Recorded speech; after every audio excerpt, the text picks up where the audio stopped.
Hello students, you are welcome to this channel of Asian Children Academy Senior Secondary School Chopasani housing board Jodhpur. आज हम राजस्थानी लघु चित्र शैलियाँ जो कि क्लास 12 का चैप्टर 3 है, उसका एक पार्ट हम पहले कर चुके हैं। ये सेकंड पार्ट है जिसमें मेवाड़ शैली के उद्भव और विकास पर चर्चा करेंगे। मेवाड़ शैली का उद्भव और विकास। इससे पहले हमने जो है राजस्थानी चित्र शैली की परिभाषा और उसके उद्भव के बारे में पढ़ा था कि जो उसके प्रारंभिक चित्र कौन कौन से प्रमाणित चित्र माने जाते हैं। तो उसका अगला पार्ट है वो आज हम स्टडी करने जा रहे हैं। तो शुरू करते हैं आज का टॉपिक, राजस्थानी चित्र शैली भाग 2, मेवाड़ शैली का उद्भव और विकास। हम मेवाड़ शैली को राजस्थानी चित्र शैली की प्रमुख प्रारंभिक शैली के रूप में मानते हैं, यानी कि राजस्थानी शैली की पोषक जो शैली है वो मेवाड़ शैली है। और इसके विकास क्रम की बात करें तो हमें जो मेवाड़ के महाराणा हुए उनके काल में कौन कौन से चित्रकार, उनके काल में कला क्षेत्र में क्या विशेष योगदान रहा और कौन से प्रमुख चित्र बने और उनकी प्रमुख क्या विशेषताएं हैं, इसके बारे में हम यहाँ पर डिटेल स्टडी करेंगे। तो आप इस वीडियो को पूरा देखें, बार बार देखें, इसका अच्छा सा अभ्यास करें। बहुत ही महत्वपूर्ण टॉपिक है, इससे कई प्रश्न बनते हैं। तो शुरू करते हैं आज का टॉपिक। देखो, हमने इसको एक टेबल में कन्वर्ट कर दिया जिससे कि आपको स्टडी करने में थोड़ा सहूलियत रहे। सबसे पहले हम बात करते हैं मेवाड़ के महाराणा उदय सिंह का। 1540 ईस्वी में इनका क्या योगदान रहा। इनके चित्रकार थे साहबदीन। वैसे मेवाड़ पूरी शैली में ही आपको कभी परीक्षा में प्रश्न पूछे कि मेवाड़ शैली के चित्रकार का नाम लिखो या प्रमुख चित्रकार, तो दो नाम आपको हमेशा याद रखने, साहबदीन और नसूरुद्दीन। तो साहबदीन चित्र ने भागवत पुराण का चित्रण किया था उसके काल में, महाराणा उदय सिंह के काल में। महाराणा उदय सिंह के बाद आता है महाराणा प्रताप का समय। महाराणा प्रताप 1572 से 1596 ईस्वी तक मेवाड़ के शासक रहे। उनके काल में भी नसूरुद्दीन और साहबदीन नामक चित्रकारों ने काम किया, जिसमें विशेष जो चित्र है वो 1592 में साहबदीन ने, जो कि ढोला मारू नाम से शीर्षक से है, साहबदीन ने चित्रित करवाया। इसी तरह नसूरुद्दीन ने रागमाला सेट 1605 ईस्वी में तैयार करवाया था। तो महाराणा प्रताप के काल के दो विशेष चित्र शीर्षक याद रखने, ढोला मारू साहबदीन के द्वारा और रागमाला वो नसूरुद्दीन के द्वारा। इसके बाद जो समय आता है महाराणा अमर सिंह प्रथम।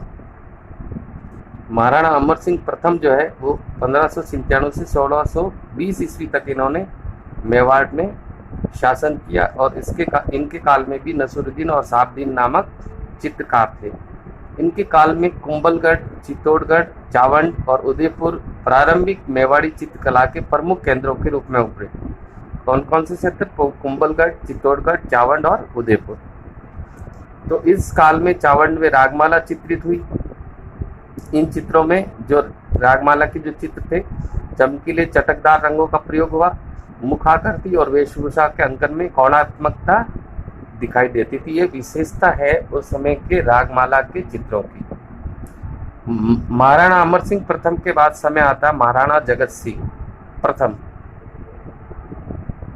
सबसे इम्पोर्टेंट जो है शासक जो है मेवाड़ शैली में महाराणा जगत सिंह, आपको याद रखना 1628 से 1652 ईस्वी तक ये मेवाड़ के शासक रहे। कहा जाता है महाराणा जगत सिंह प्रथम और इनके बाद जो इनके पुत्र राज सिंह जो शासक बने, उनके समय चित्रकला और अन्य कलाओं के विकास की दृष्टि से राजस्थानी मेवाड़ चित्र शैली का स्वर्ण युग माना जाता है। यानी कि महाराणा जगत सिंह प्रथम का जो काल है, शासन काल है, वो मेवाड़ शैली का स्वर्ण युग था।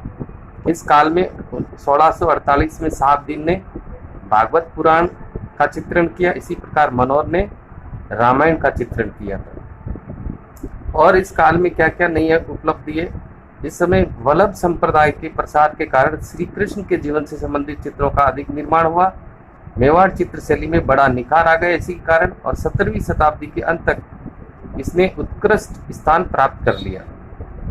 अब हम बात करते हैं महाराणा जगत सिंह प्रथम 1628 से 1652 ईस्वी में इनके समय में कौन से प्रमुख चित्र चित्रित हुए। रागमाला 1628, रसिक प्रिया 28 से 30, ईद गवन 1629, सूरसागर, रसिक प्रिया, बिहारी सत्सई से संबंधित चित्र, नायक नायिका भेद, उदयपुर के महाराणाओं के व्यक्ति चित्र और 1648 में भागवत पुराण, जो कि हमने पहले जिक्र कर लिया था।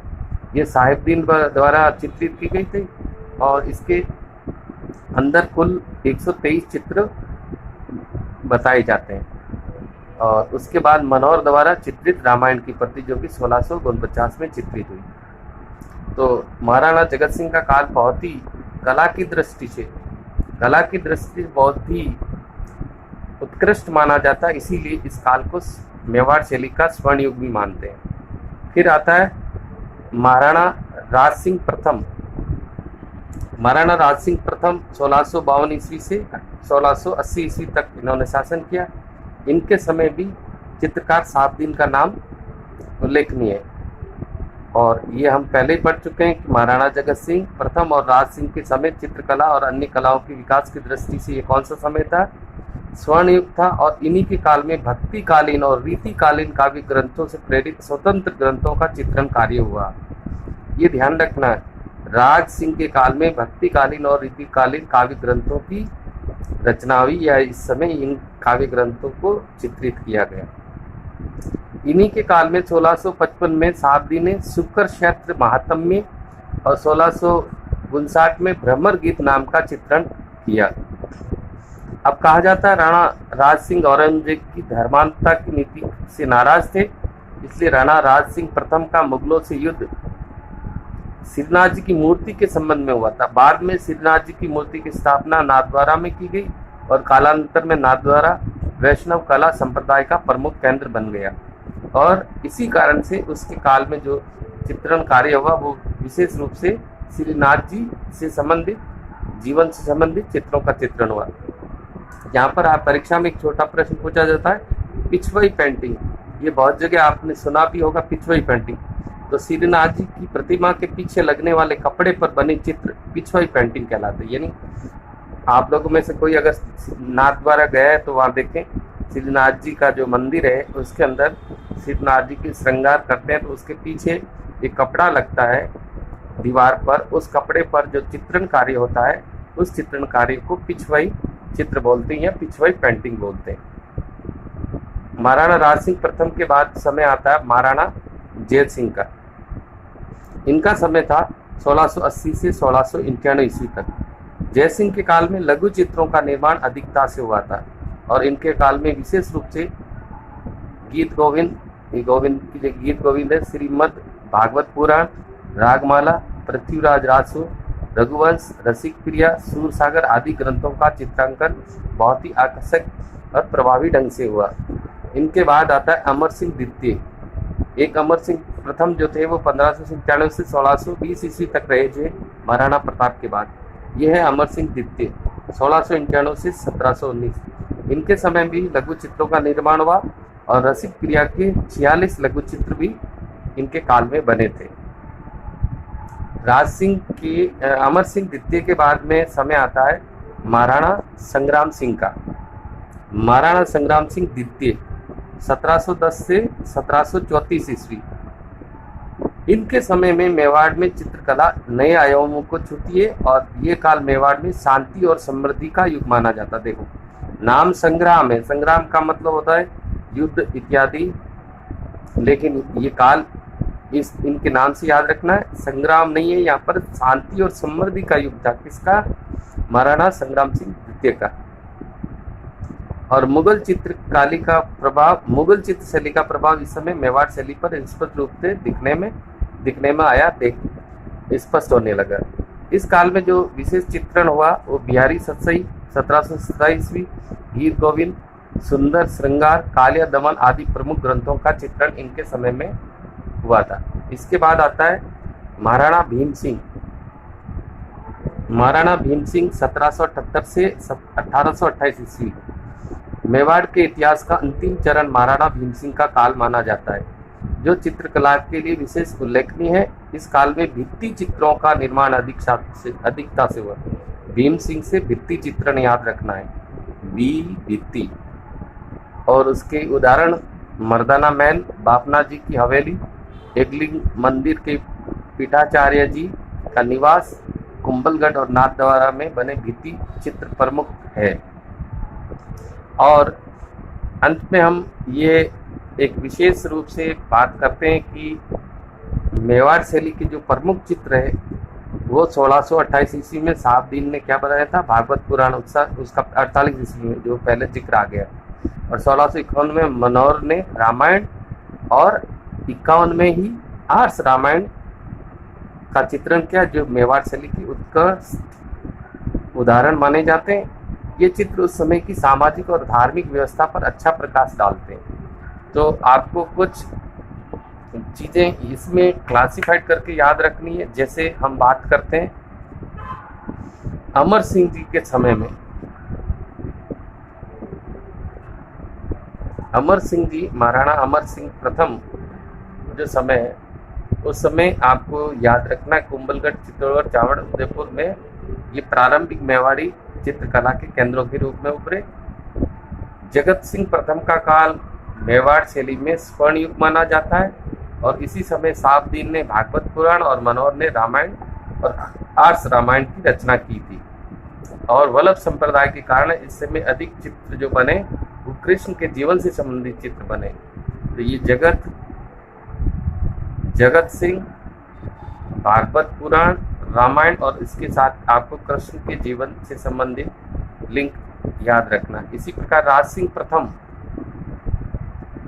इनके काल में भक्तिकालीन और रीतिकालीन काव्य ग्रंथों का चित्रण बहुत ही प्रभावी ढंग से हुआ था। और ये भी याद रखना है कि राज सिंह ही वो महाराणा थे जिन्होंने औरंगजेब से युद्ध किया था, किसको लेकर के, सिद्धनाथ जी की मूर्ति को लेकर के। इन्होंने ही सिद्धनाथ जी की मूर्ति को नाथद्वारा में स्थापित करवाया, और इसी के कारण नाथद्वारा जो है बाद में वैष्णव कला और संप्रदाय का प्रमुख केंद्र बन गया। और यहाँ पर नाथद्वारा में जो सिद्धनाथ जी की मूर्ति है, वहाँ पर पूजा पाठ जो होता है, जिस समय सेवा होती है, आरती होती है, उस समय सिद्धनाथ जी की प्रतिमा के पीछे जो कपड़े पर चित्रण किया जाता है उसको पिछवाई पेंटिंग या पिछवाई चित्र कहते हैं। जय सिंह के काल में लघु चित्रों का निर्माण हुआ। अमर सिंह द्वितीय के काल में भी लघु चित्रों का निर्माण हुआ, और उसी समय रसिक प्रिया के 46 लघु चित्र बने थे। संग्राम सिंह का काल मैंने थोड़ी देर पहले ही बताया था, शांति और समृद्धि का काल माना जाता है, और इन्हीं के काल में जो है मुगल शैली का प्रभाव मेवाड़ शैली में दिखने लगा। और महाराणा भीम सिंह से आपको याद रखना भित्ति चित्र, इनके काल में भित्ति चित्रों का निर्माण बहुतायत या अधिकता से हुआ, जिसमें मर्दाना महल, बापना जी की हवेली, एकलिंग जी का